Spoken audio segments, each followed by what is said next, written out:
Григорий Патайн атындағы Павлодар облыстық тарих-өлкетану музейінде бүгін көне тарихтан сыр шертеді айдары бойынша сұхбатымызды жалғастырмақшымыз.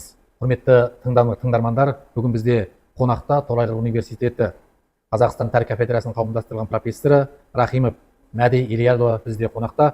Қош келдіңіз. Қош көрдік. Қайырлы күн. Енді бізде көне тарих сыр шертеді деген айдардың өзі атауы айтылып меңзеп тұрғандай, сондықтан да Алтын Ордадан бастасақ деген жөн көріп отырмыз. Өзіңіз Алтын Орда жайында бір қысқа нұсқа сыр шертіп өтсеңіз. Рахмет. Жеңісбек Қадырұлы. Жалпы Алтын Орда тарихына тоқталатын болсақ, биыл міне президентіміз Қасым-Жомарт Кемелұлының бастауымен жошы ұлысының арналған үлкен бір симпозиум өткен болатында.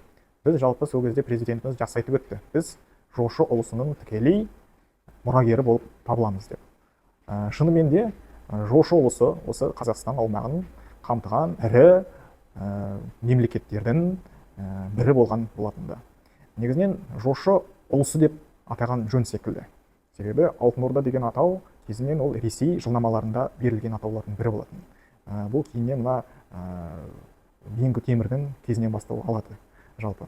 Негізінен жошы ұлысы деп айтатын болсақ, бұл кезде тарихтың сыр шертетін тек әскери феодалдық мемлекет емес, бұл жерде мәдениет, өркениеттің негізін қалыптастырған бір мемлекеттік институттардың бірі ретінде қарастыруымыз қажет жалпы. Негізінен осы қазіргі Павлодар өлкесі де сол жошы ұлысының құрамында кірген, орда ежен ұрпақтары мекендеген бір ордалардың бірі болған болатында. Оған да әрине бізде деректер жеткілікті. Соның ішінде мысалы 13-ші ғасырларда, мына 14-ші ғасырларда орда ежен ұрпақтары осы қазіргі Ақкөл Жайылма өңірлерінде ордалары болған дегенде зерттеушілеріміздің мәліметтері бар. Оған енді тоқталатын болсақ, мысалы Сарыбоба, Қараоба деген жерлер болған екен. Оны жақсы Мәшһүр Жүсіп көпейілден жазып кетеді. Оны мысалы Әлихан Бөкейхановте мысалы жазып кетеді. Мына Ақкөл Жайылма өңірінде Шамшар сұлтан дейді, келіп алғаш рет дейді, Бөкейді дейді, ақ киізге көтеріп сайлады дейді. Сол жерде, бұл жерде бір рәсім, мүмкін осы Ақкөл Жайылма өңірінде орда ежен ұрпақтарын жалпы сұлтандыққа, төрелікке тағайындаудың бір мекені болса керек. Бұл мәліметтерін енді мысалы кезінде мына археологиялық деректерде растап отыр. Осы жерде міне қалашықта, қалашықтың орны да болған екен. Қалашық дегенде қалашық емес, енді жалпы бір бекініс, күмбездің бір орны болған екен. Ол да кейіннен табылып отыр Ақкөл Жайылма өңіріндегі қалашық ретінде. Мен енді жалпы зерттеу тақырыбым киелі жерлер. Сондықтан енді қазіргі кезде Ақкөл Жайылма өңірі осы киелі жерлердің қатарына кірген болатында. Не себепті? Себебі киелі жерлердің өзінің категориялары бар. Ол бір ғана қасиет қонған деп айтуға келмейді. Бұл жерлерде батырлық үлгісімен есте қалған жерлерде қасиетті болып саналады. Немесе сұлтандардың, хандардың ту тіккен жерлері де, орда тіккен жерлері де киелі жерлер болып табылады. Ол жерге мысалы емдік жерлерде, шипалық жерлерде категориясына кіреді. Сонымен бірге айта кететін болсақ, функциялар да бір белгілі атқарады. Енді айтатын болсақ, функциялар қандай?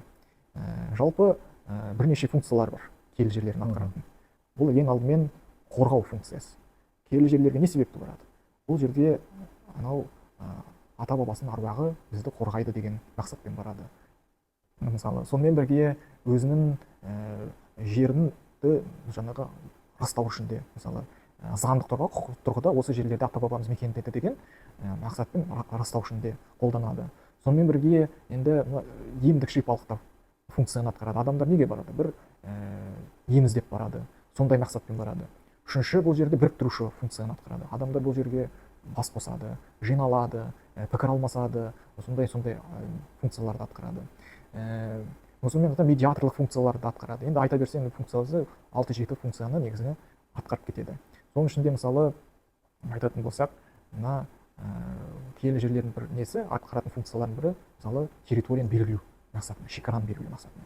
Мысалы қазіргі кезде заңнама аясында барлығы құжатпен заңдастырылған. Мына жерде осындай адам өмір сүреді. Бұл жерде мына мекеннің осы әулетке тиесілі деп айтылады. Ал енді мысалы Ресейдің империясының отаршылдық саясаты басталған кезде, жайылымдарды, жерлерді ала бастаған кезде қазақ халқы қандай дәлелдерді келтірді? міне сол дәлелдердің ішінде осы ата бабамыз мекендеген жерлерді мысалы зираттармен, батырларымыз жатқан жерлермен, хандарымыз салған ордалармен сонымен дәлелдеуге тырысқан болатын. Мысалы қазақ газетінде Әлихан Бөкейхан жақсы жазып кетеді қазақтың жер мәселесі дегенде. Мына Семейден дейді Павлодарға баратын жолда дейді, Семиярск пен Подпускной деген арасында дейді, қазір енді ондай жерлер жоқ енді Семияр Подпускной деген. Сол жердің арасында Шаншар сұлтанның тамы орналасқан дейді. Шаншар сұлтанның тамы орналасқан дейді, қазіргі кезде сол қалдықтары қалған дейді. Міне сол кезде ертістің оң жағына дейді жайылымға тыйым салған сәтте Ресей әкімшілігі қазақта дәлел келтірді. Бұл жерді біздің ата бабамыз мекендеген жер, әне Шаншардың тамы жатыр деп айтқан болатын дейді. Бұл жерде мешіт салған болатын да. Негізінен бұл да енді Орда еженнің ұрпақтары Абылайдың немере ағасы Сұлтанбет Сұлтан деген болған болатын. Сол кісінің баласы болатын. Осы ертіс өңірінің 19 ғасырда 1800 жылдардың басында осы жердің сұлтаны болған болатын да, басқарып қалған. Және осы ертістің бойындағы енді Ресейдің әкімшілігі толықтай орнап қайтып тұрып, осы жерлерді бәрін басқарып тұрған белгілі беделді сұлтандардың бірі болатын да. Жалпы осы. Иә, жақсы көне тарихтан бір сыр шертіп шолып өттіңіз. Дегенмен де біздің Ертіс Баян өңірімізде киелі орындар көп, киелі орын болып саналатын жерлер бар, үңгірлер бар, және Қоңырәулие үңгірі деп жатамыз. Баянауылда және Семейде. Жалпы біз осы үңгірлерге не үшін табынамыз? Оның қасиеті не деп ойлайсыз? Сауалыңызға рахмет. Жалпы үңгірлерге табыну ол көне түркілер кезеңінен басталып алады. Бұл негізінен кез келген қазақ халқында қалыптасып қалған ырым болсын, рәсім болсын, көбіне біздің түркілермен сақтар заманынан да кейбіреу тарихы терең бастау алып жатады. Ол тарихи жадта негізінен сақталып қалған дүниелер. Мысалы, бізде Баянауыл өңірінде Қоңырәулие үңгірі бар. Шығыс Қазақстанда да Қоңырәулие бар. Жалпы Қоңырәулие сияқты үңгірлерге барудың себептерінің бірі көне түркілердің кезінде үңгірлерді қасиетті санаудан басталатын болды. Мысалы, Лев Николаевич Гумилев жазады, 500 әулетті ашина Алтай үңгірінен шықты деп. Алтай түркілердің алтын бесігі дейді. Сонда дейді, естемей қаған дейді, Сасаниттік Иранмен соғыспай тұрып дейді, ең алдымен ата баба аруағына құрмет жасады. Құрмет жасап, үңгірлерге дейді, ошақ жақты дейді. Сол үңгірлерді қасиетті санау, жалпы сол көне түркілерден басталады. Сондықтан да қазақ халқы үшін, жалпы қазақ халқының дүниетанымында, жалпы үңгір болсын немесе грот деп атайды, қуыс болсын, солардың барлығы жарлауыт қуыстар, барлығы қасиетті ретінде саналған болатын да. Ондай ол мүмкін тамыры тереңнен де бастау алатын шығар. Себебі мысалы Жасыбай өңірінде, Жасыбайдың жерінде грот Драверта деген бар. Ол Драверт деген зерттеуіш 20 ғасырлардың басында осы жарлау қуысты ашқан болатын. Сол жерде қанамен жазылған суреттер сақталып қалған. Үңгірлерді айта бересіз бе? Жалпы енді сол грот Драверта сияқты енді қанамен жазылған жазулар, бұлардың барлығына күн сәулесі түскен кезде бір белгілі бір ритуалдық рәсім болып табылады екен, жаңағы суреттер бір тірелетін сияқты. Сол сияқты жалпы үңгірлер қазақ халқының дүниетанымы қасиетті болып сақталып қалған болатын сол. Енді жалпы бізде Қоңырәулие, Құлан әулие дейді, Қыран әулие деген осы әулиелермен байланысты жерлердің барлығы қасиетті деп саналды. Бұлар аңыздық деректер.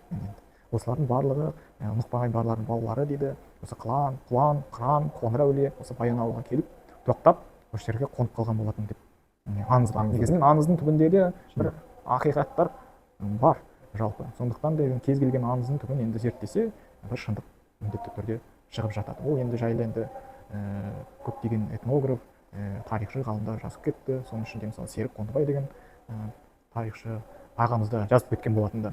Енді Қоңырәулие үңгірінің бір қасиеті, бұл жерде адамдар бір шипаз деп барады. Сол жерде бір тыныштық іздеп барады. Сонымен бірге қазіргі кезде енді ол енді ауқымы өсіп, кезінде туристік мақсатта адамдар келіп, сол үңгірмен тарихымен танысып жатқан болатындар. Жалпы осы енді. Жақсы, рахмет. Иә, киелі өңірлерден бір өзіне рухани күш, рухани тазалық, рухани бір жаңғыру ретінде сол жердің бір тарихымен танысып қайтуға туристер көптеп келетіні сөзсіз. Дегенмен де бүгін мінекей өзіңіз кітабыңызды ала келген екенсіз. Жалпысы Ертіс өңірінің киелі мұрасы деген кітапты жазған авторы бізде бүгін қонақта. Мәди Биялұлы, осы кітаптың мазмұндамасы жайында бір таныстырып өтсеңіз. бұл енді кітапты зерттеу жұмысым бағытында жазылған болатын да. 2017 жылдары ертіс өңірінің киелі географиясы тарихи мәдени зерттеу деген диссертациялық еңбекті бастадық. Бұл менің зерттеу жетекшілерім Нұрбек Уақапұлы Шаяхмет болған, тарих ғылымдарының докторы профессор, кейіннен Мақсат Алпысбесұлы тарих ғылымдарының доктор профессор болған болатын. Сол кісілер бағдар беріп, осы 2017 жылдардан бастап осы киелі ертіс өңірін зерттеу бағыты қалыптасты. Негізінен бұл жерде еңбекте 100-ден астам ертіс өңіріне қатысты нысандар қарастырылған болатында. Енді бұл жерде басында енді теориялық методологиялық бағыты, жалпы киелі орындар, киелі деген мағынасы қайдан шыққан, оны кімдер зерттеді, сакральный мен киелінің айырмашылығы қандай, киелі, қасиетті, культ деген мағыналардың синонимдес сөздермен жалпы олар неге мағына береді деген, сосын ондай бұл методологияны кімдер қарастырды, жалпы енді деген мақсатпен жазылған болатын. Кейіннен енді Қазақстанда жалпы Павлодар, Ертіс өңірі, Семей, қазір Абай облысы, Шығыс Қазақстан аумақтарында территорияларын қамтыған, осы географиялық аумақты қамтыған ірі бір зерттеу жұмысы жасалды. Оның бағытта енді экспедициялар болды. Бұл ең басты барлау экспедициялары, Баянауыл, Ертіс, Май ауданы, сонымен бірге Семей жерлерінде, Абай облысы аумақтарында жүргізілді. Бұл жерден категорияларға бөлінді, типологияға бөлінген болатын. Кейіннен оның категорияларына бөлініп қарастырылды. Бұл енді бұл табиғи нысандардың қатарына айтатын болсам, белгі жаңағы айтып отырған Қоңыр әулие тарихы, кейіннен Құлан әулие, одан басқа әулие бұлақтар, жалпы тұзды көлдер, жалпы тұзды көлдердің өзі қасиетті болып саналады. Неге десе, мысалы Шоқан Уәлиханов еңбегін жазып кетеді, тұзды көлдердің басын бұрын қазақтар кен деп атаған дейді. Ол жерде әулие қонып кеткен деп сенген дейді. Ал неге оны қазақтар қасиетті санаған? Себебі тұзды көлдер емдік қасиеті болған. Адамдар бұл жерде қазақтар келіп, мына киіз үйлерін тігіп, сол жерлерде қонып, тұзды көлде шомылып, балшығымен емделіп, осы жерде осы әулие деп санайды. Сондықтан атауларды қалып қойған. Жалпы енді қазақта атаулар қалып қойған. Мысалы жер судың аты тарихтың хаты дейді. Сол сияқты мысалы әулие сор деген бар, әулие көл деген бар, иә. Мысалы солардың сонымен бір Қарасор дейді, Жалаулы дейді. Солардың барлығының бір тарих атауларында мағына жатыр. Қарайтын болса, бір тарих жатыр. Сол сияқты мысалы тұзды көлдердің бір атқаратын функциялары осы қазақтар осы жерлерде емдік қасиетіне байланысты қасиетті деп білген болады. Мысалы біз білетін Ямышева көлінің өзін бұрын қазақтар емші көл деп атаған екен. Бұны мына Григорий Николаевич Потанин жазып кетеді. Өзінің воспоминания атты биографиялық еңбегінде мына қазақтар дейді, мына Ямышева көлін дейді, емшін дейді, емші көл деп атаған дейді. Бұл жерде 13-ші ғасырдан белгілі болған дейді. 13-ші ғасырдан. Осы жерге келіп дейді, арнайы емделген дейді. Сол жерде мына Ямышевада бұрындарда жәрмеңке болған дейді. Кейіннен ол жерде енді Ресей отаршылдық кезінде бұл жерде енді тұз өндіру, енді тұзды алу кәсібіне айналдырып жүрген ғой. Мысалы Николай Коншин жазып кетеді, 1 миллион 6 миллион пұт дейді, тұз дейді, осы ертіс арқылы дейді, мына Сібірдің ішкі аудандарына дейді, жеткізіліп отырған дейді. Соның ең басты дейді, тұздың көп қоры дейді, осы емші дейді, Кереку сол жерлерде орналасқан болатын деп жазады. Жалпы осы енді жалпы басқа да атауларға да тоқтала беруге болады. Мысалы Жалаулы деген тұзды көл бар. Бұл атау қайдан шықты?